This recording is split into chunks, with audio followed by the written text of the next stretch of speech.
Hello' everyone সোমবাৰ দিনা আমি গৈছিলোঁ আমাৰ সকলোৱে মাজত পৰিচিত অগ্নিনাভ বাবাৰ মন্দিৰ। এষাৰ কথা আছে নহয়, বাবাই যেতিয়া মাতে তেতিয়াহে বাবাৰ ওচৰত যাব পাৰি। এইষাৰ কথা মই সঁচাকৈ প্ৰমাণ পাইছোঁ।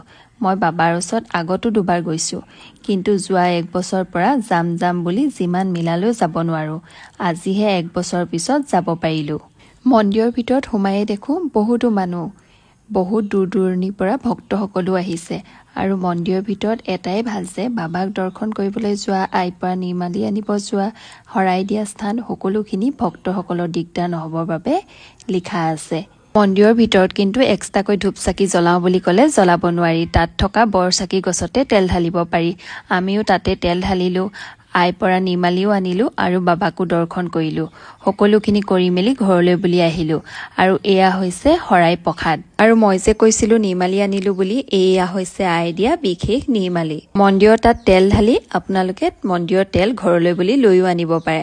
আমিও এয়া তেল আৰু জল লৈ আনিলোঁ। মন্দিৰৰ বাহিৰত থকা দোকানৰ পৰাই বাবাৰ ফটো এখনো ঘৰলৈ বুলি লৈ আনিলোঁ। বাৰু আজিলৈ ইমানেই, বাই।